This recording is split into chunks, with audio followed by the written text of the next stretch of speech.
noite, meu nome é Nairana, eu sou trabalhadora da Casa Espírita Mensageiros do Bem e hoje eu estou aqui para dar alguns recadinhos da coordenação da casa. Os atendimentos presenciais e as atividades da casa permanecem suspensos sem prazo determinado. Todas as segundas-feiras, como de praxe, às 8 horas da noite no canal do YouTube, será realizada a palestra pública e depois, para aqueles que têm a irradiação, que já foram orientados anteriormente, às 9 horas acontece a irradiação. Por isso, deixem uma água para fluidificar e aguardem mentalizando a casa espírita, os bons espíritos, fazendo uma prece, pedindo tudo aquilo que vocês estão necessitando para o seu anjo da guarda e assim serão auxiliados. Permanecem às terças, quartas e quintas às 8 horas até às 9 horas da noite, os grupos de estudos que estão ocorrendo pelo WhatsApp.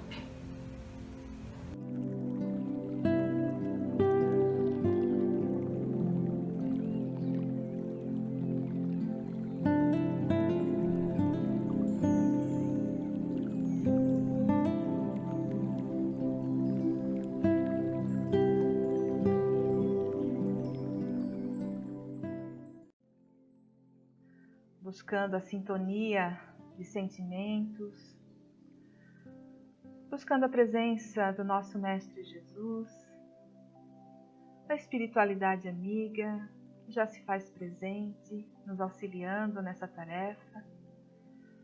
E por isso, Senhor, te agradecemos por esses instantes que são um refrigério para a nossa alma, que vem há milênios procurando se renovar, se refazer, e que cada ensinamento que possamos ouvir possam fazer despertar em nós a vontade de seguir em frente, sempre com esperança, e nos tornarmos pessoas melhores a cada novo dia.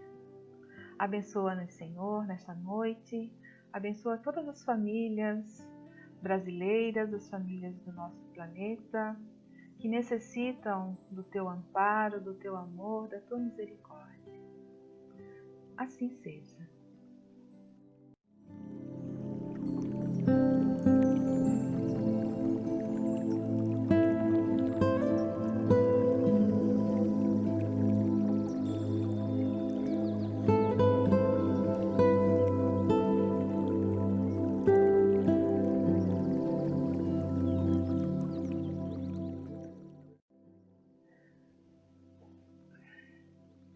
Então, meus queridos, hoje fomos convidados pela casa para falar um pouquinho sobre o tema A Porta Estreita, né?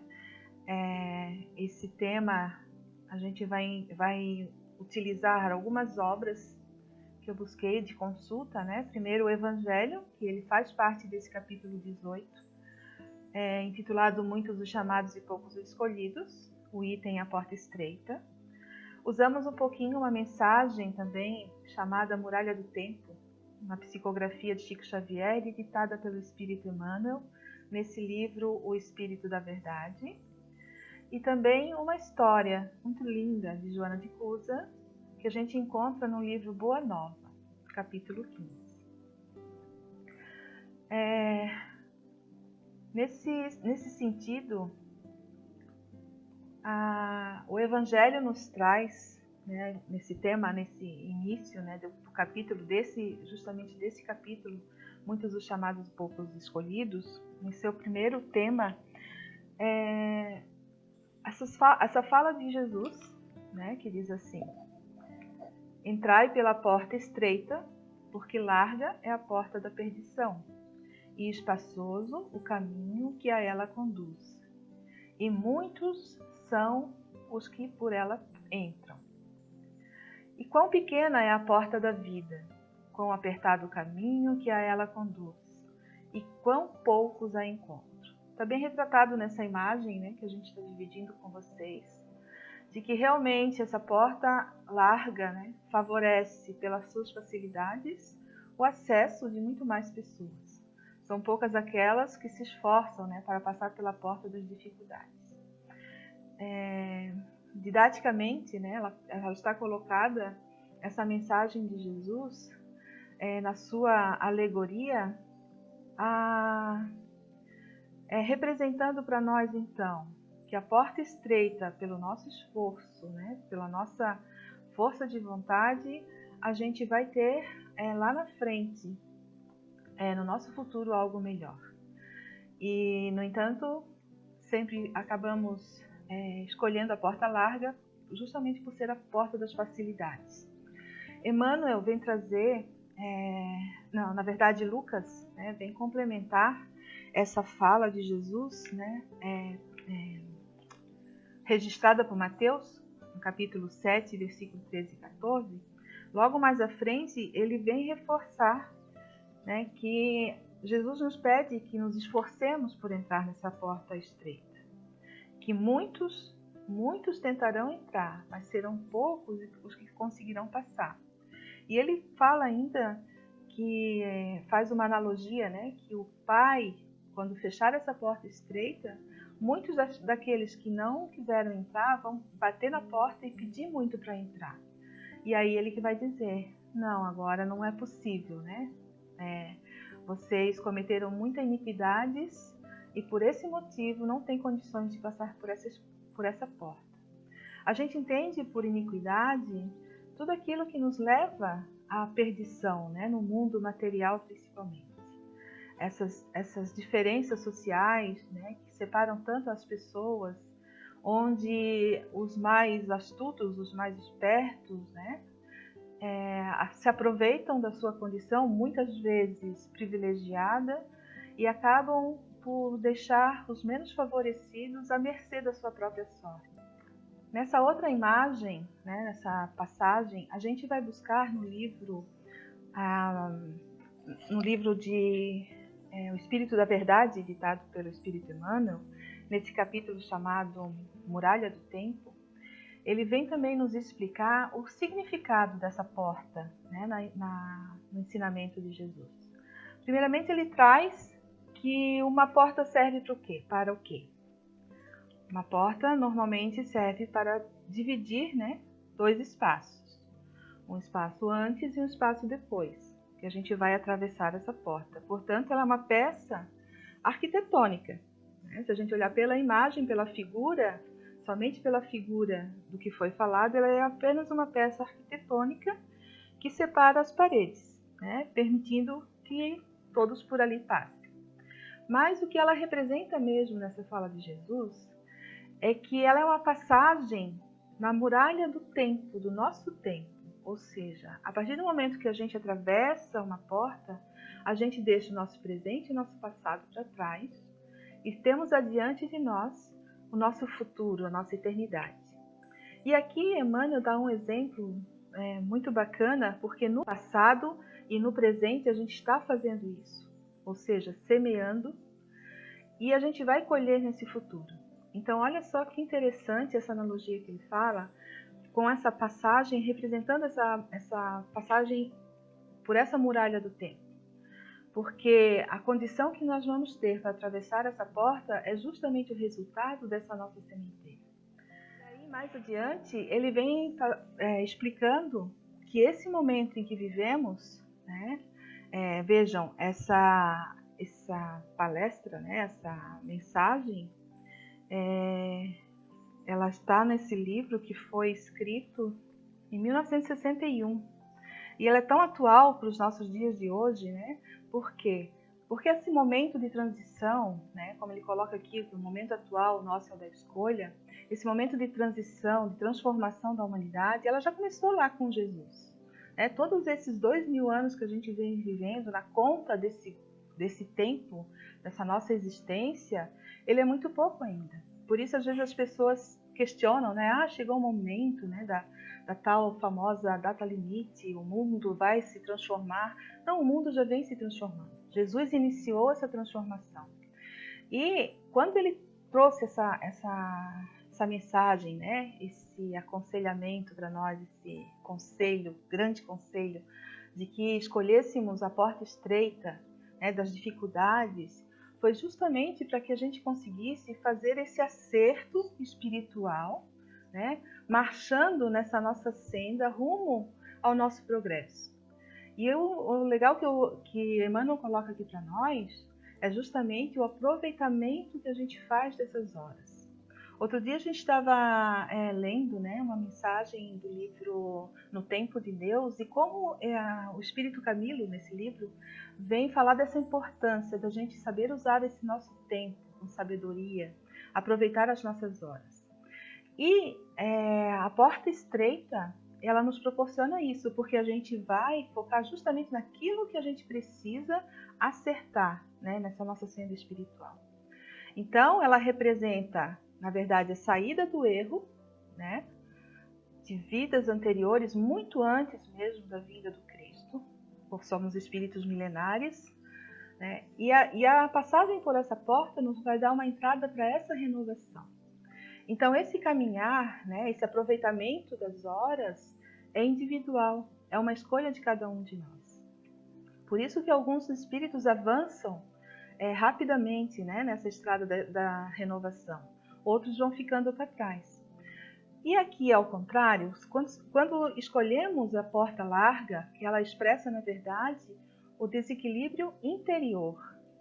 E que depois, por conta desse desequilíbrio provocado por nós mesmos, né, pelas facilidades que essa porta larga representa, nós somos forçados à dor da reparação.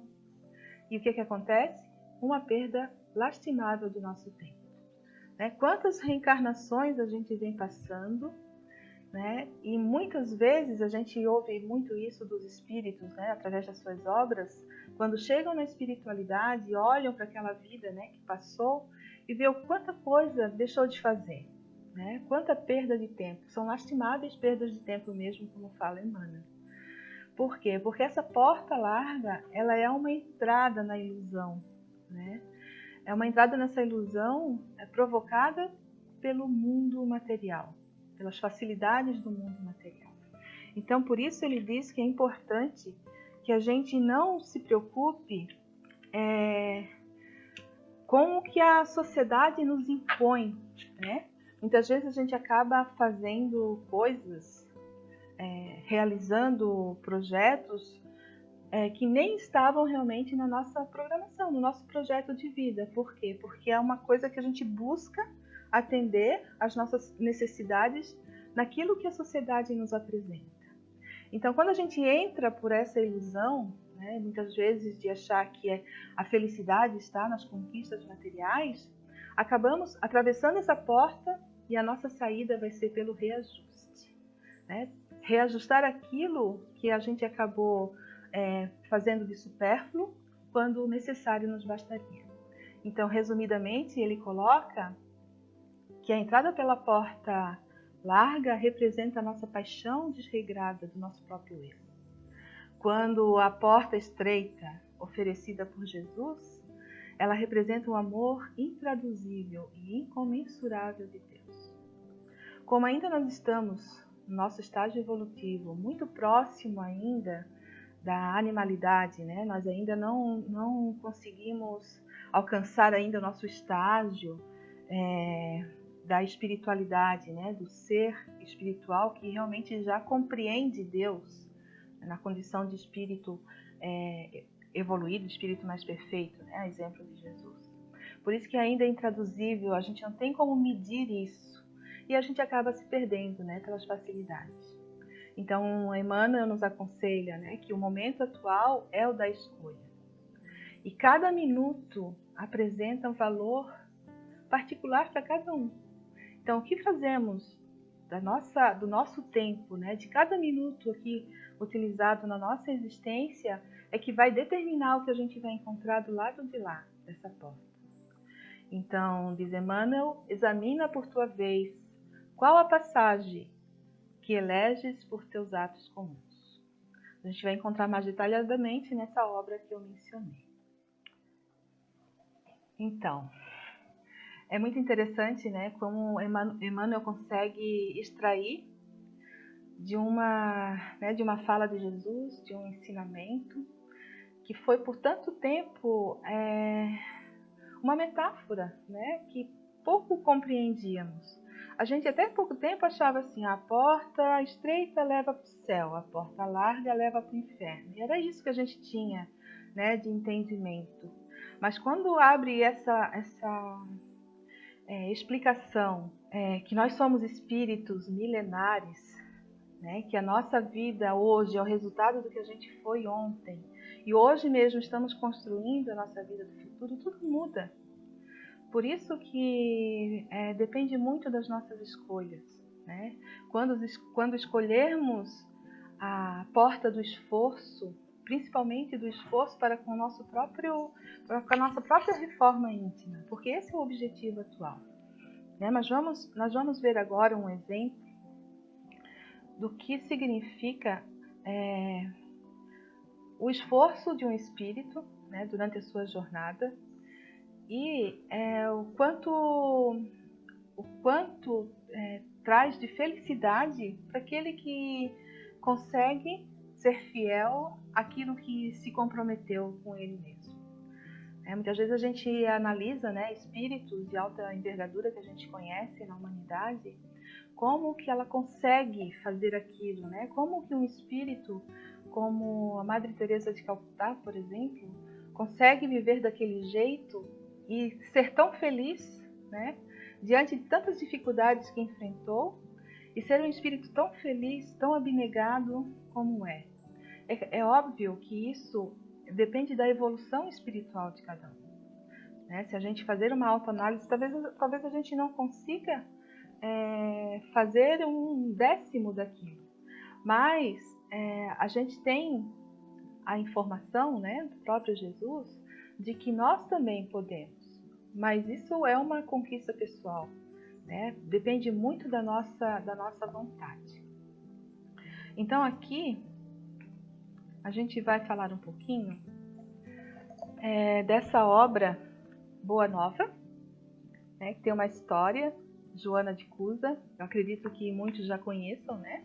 Que é uma das reencarnações de Joana de Ângeles, quando ela teve a oportunidade de acompanhar Jesus. Ela era uma das mulheres que acompanhava Jesus naquele momento, né, da sua vida pública. É destacado por Lucas, no Evangelho de Lucas, se eu não me engano também de Mateus, momento em que ela vai no sepulcro depois da morte de Jesus, juntamente com Maria Madalena e a Maria, mãe de Tiago, e tá lá, né, que ela também participa desse momento, né, de acompanhar ali aqueles cuidados que eles têm com as pessoas depois da morte. Então ela foi lá e teve aquela surpresa, né, de encontrar o sepulcro vazio. E tem outros trechos do Evangelho onde aparece, né, dentre as várias mulheres que estiveram no Evangelho trabalhando com Jesus, Joana de Cusa era uma delas. Por que Joana de Cusa? Porque Cusa era o esposo dela, né? Que era um intendente de Herodes Antipas. E era uma pessoa, ela era considerada uma pessoa nobre, né, da alta nobreza. Mas quando ouviu falar de Jesus, sentiu muita vontade, né, de conhecer, de seguir os seus passos, e assim ela o fez. Então ela tinha uma fé muito grande, só que ela vivia angustiada, porque o seu marido, ele levava uma vida que era bem diferente do seu ideal, né? Mesmo, principalmente depois que ela começou a conhecer o trabalho de Jesus, os seus apóstolos, aquela mensagem renovadora, consoladora que ele trazia, de igualdade, de perdão, de amor ao próximo, ela começou a ficar angustiada porque o seu esposo não compartilhava dos seus sentimentos. E aquilo deixava ela muito triste. E ela um dia buscou Jesus, né, procurando se aconselhar com ele se ela deveria, né, largar o marido para seguir Jesus, porque ela não aguentava mais aquele sofrimento. E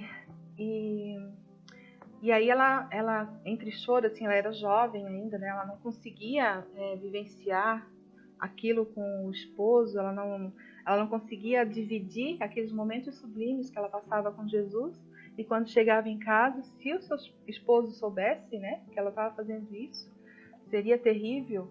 E enquanto Jesus a ouvia, né, ele trouxe, né, um ensinamento para ela, um consolo. Mas eu destaquei essas duas falas aqui dele, que eu acho que vem muito de encontro com o que a gente está vendo agora, sobre essa questão da porta estreita, né? Da gente aceitar as nossas dificuldades com força de vontade, com coragem, nos esforçar para conseguir vencer, né? Aquela nossa missão. Então ele disse assim, que ela estava exatamente no lugar que ela precisava estar, né? E que estar com aquele seu esposo era a sua grande missão. Que ela poderia, através dos seus próprios atos, né, da sua tolerância, da sua delicadeza, cuidar dele como se fosse um filho. E aí ele diz assim, quem é que sentirá mais dificuldade em estender as mãos fraternas? Será o que atingiu as margens seguras do conhecimento com o Pai? Ou aquele que ainda se debate entre as ondas da ignorância ou da desolação, da inconstância ou da indolência do espírito? Resumindo aquela fala de Jesus, né, que não são os sãos que precisam de médico. Ela já estava ali, né, com aquela presença, né, da boa nova, do evangelho, daquele ensinamento sublime, né, que Jesus veio plantar no coração dos homens, desse verdadeiro amor. Então ela tinha condições de auxiliar aquele que veio, né, sob os seus cuidados, porque ela já tinha conhecido o que é bom, né, o que é sublime, e ele ainda não. Então Jesus a aconselha a voltar, né, para o seu esposo, amá-lo ainda mais, ser fiel em todas as situações.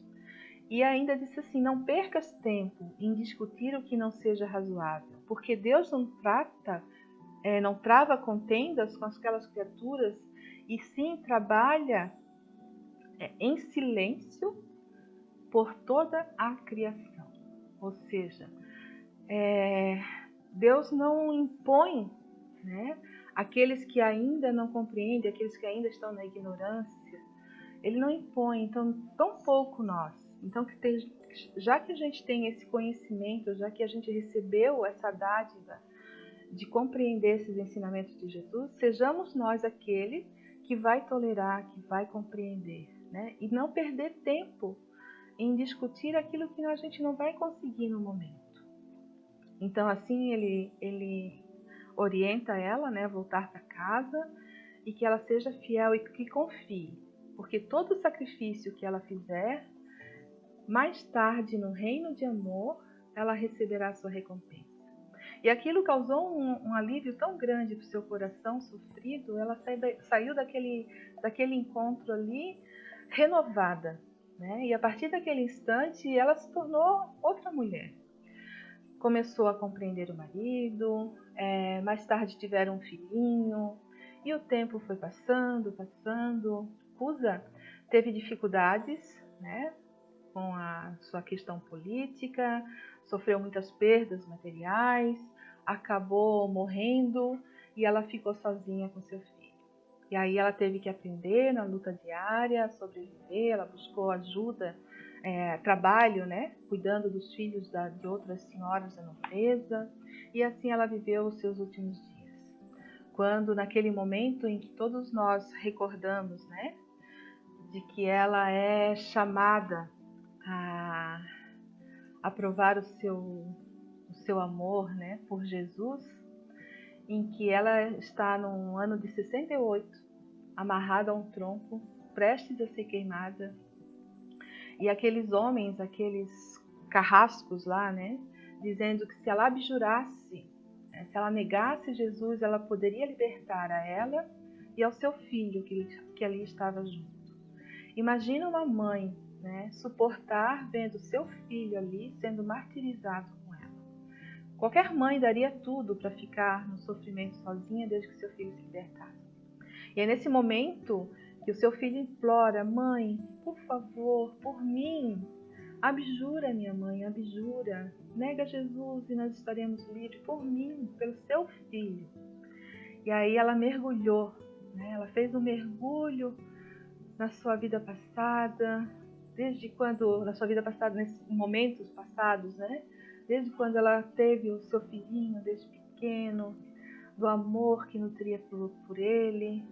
Mas aí ela lembrou também que Maria também foi mãe, né? E que o seu filho também sofreu toda aquela tortura, né? Aquele martírio, tendo um coração tão puro. E foi nesse momento que ela lembrou, quando Jesus aconselhou: vai, filha, seja fiel. E ela recordando dessas palavras, ela olhou profundamente para os olhos do seu filho e disse: cala-te, meu filho, porque Jesus era puro e sofreu o que não merecia. Então sejamos nós também, para que nós tenhamos a oportunidade, né, o merecimento de receber Jesus em nosso coração. E assim, aquela lenha, né, aquele fogo começou a arder, a queimar seu corpo, e ainda assim ela ouvia aquelas pessoas gritando: como? Abjura! Esse teu Cristo só te ensinou a morrer? E ainda assim, naquele limite máximo ali da dor, ela conseguiu forças ainda para olhar para eles e dizer: não, o meu Cristo não me ensinou a morrer, me ensinou a amar vocês. E aí, naquele momento, ela percebe, né, onde já está no final das suas forças, ela percebe a presença de Jesus, a recebendo no plano espiritual de braços abertos. E ela ouve aquela voz serena dele dizendo: filha, eu estou aqui. Então esse foi o grande conforto que ela recebeu diante de todo o seu sacrifício. Esse é um exemplo que é para a gente levar para a nossa vida inteira. Porque quando a gente pensa, né, nesses grandes mártires do cristianismo, a gente imagina: será que a gente teria essa força que eles tiveram, né, essa coragem de enfrentar todas essas dificuldades sem negar Jesus? Essa é uma pergunta que a gente se faz e recorda de que hoje em dia não existe mais isso, né? O martírio pelo corpo físico. A espiritualidade nos diz que hoje o sacrifício maior que podemos fazer é com relação a nossas próprias imperfeições. É esse entrar pela porta estreita das nossas aflições. Aí eu achei muito interessante essa imagem aqui, muito bonitinha, né? E ela faz uma alusão a essa porta estreita, dizendo assim, que a porta ela não passou por reforma, ela continua estreita. Ou seja, ainda continuamos atravessando as nossas dificuldades, né? Procurando passar com esforço por essa porta, para que um dia a gente consiga realmente alcançar a nossa plenitude. Mas o que nos dizem os espíritos com relação a isso? Se nós buscarmos essa questão 909 do Livro dos Espíritos, Kardec pergunta se poderia sempre o homem, pelos seus esforços, vencer as suas más inclinações? Olha o que os espíritos nos respondem: sim, e frequentemente fazendo esforços muito insignificantes. O que lhe falta é a vontade. A qual poucos dentre vós fazem esforços? Vejam, parece que ela faz uma relação direta, né, com aquela imagem inicial lá da porta estreita, poucas pessoas passam, e a porta larga onde todos passam. Porque realmente esses esforços que os espíritos dizem aqui para nós são insignificantes. A gente sofre porque a gente dá mais valor para as coisas que realmente não têm valor verdadeiro para nós, né? Que não representam a verdadeira felicidade. Muitas vezes a gente sofre por coisas pequenas que realmente são tão insignificantes que lá na frente a gente vai ver, ai, quanta bobagem eu fiz por conta de algo tão pequeno. Mas como eles colocam, realmente nós precisamos nos esforçar. Então, quando a gente fala em reforma íntima, aquela porta estreita que a gente tem para passar ali é justamente o esforço que a gente precisa fazer para domar essas nossas más tendências, né? Domar o nosso preconceito, o nosso orgulho, o nosso egoísmo, a nossa intemperança, né? A nossa negligência, a nossa preguiça. E olha só quantas oportunidades a gente tem, né? A cada nova encarnação, de trabalhar essas más tendências, né? E a gente acaba se perdendo, a gente acaba se deixando levar, como eu falei lá no início, né? Pelo que a sociedade nos apresenta como realmente coisas de valor, né? Aquisições para que a gente tenha um bom lugar diante da sociedade, tal como pensava provavelmente Cusa, o esposo de Joana.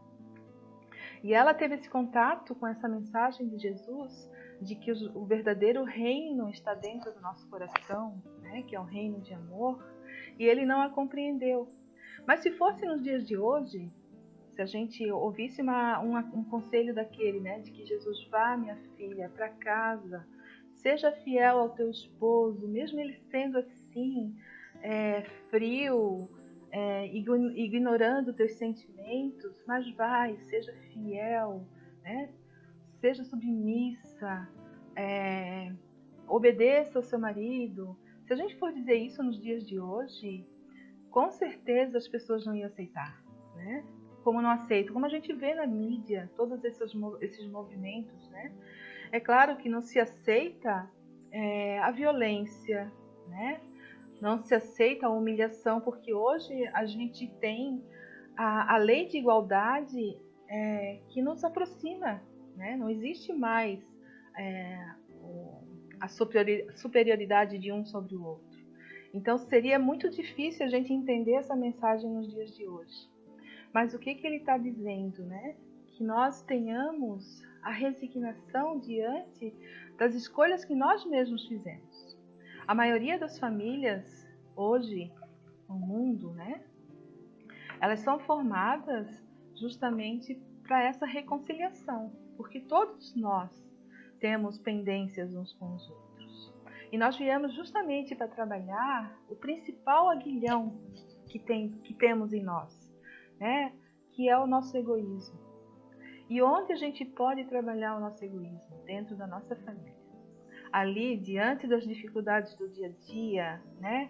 Daquele esposo, daquela esposa que é teimoso, né? Que não aceita a tua opinião, que muitas vezes te faz chorar, mas é ali que nós precisamos trabalhar essas nossas relações, né? Esse nosso egoísmo.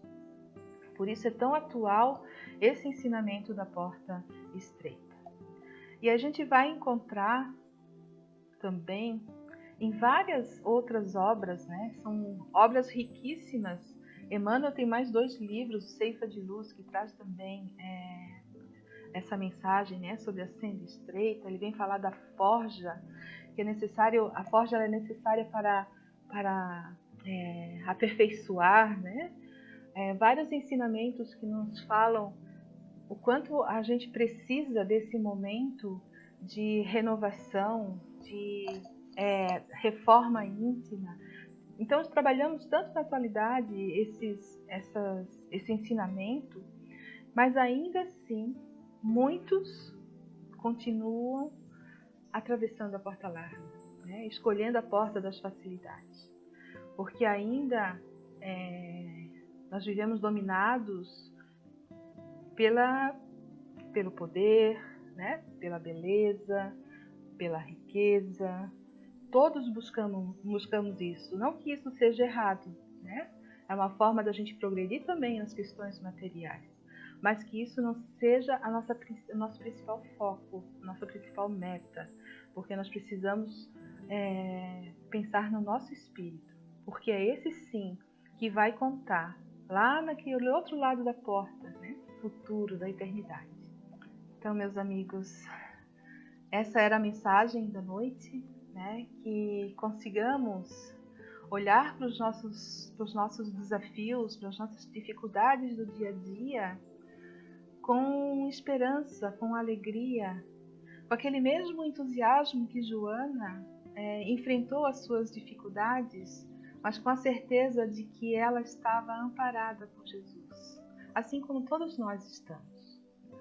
Que saibamos lembrar disso a cada momento da nossa existência. E nas mínimas dificuldades que muitas vezes passam pela nossa mente, aquele desejo de desistir no meio do caminho, que a gente pare, pense, consiga puxar lá no fundo da nossa alma essa bondade de Deus que nos permitiu estar aqui, numa nova reencarnação, procurando fazer melhor, tentar de novo. Porque se a gente vê um espírito como Joana de Ângeles, o trabalho maravilhoso que ela faz hoje, através da mediunidade de Divaldo Pereira Franco, e olhando na história, que a gente pode depois pesquisar e ver algumas das suas reencarnações, que ela mesma traz essas informações, foram muitas reencarnações de renúncia, dedicadas totalmente ao amor ao próximo, ao sacrifício, mas que hoje ela tem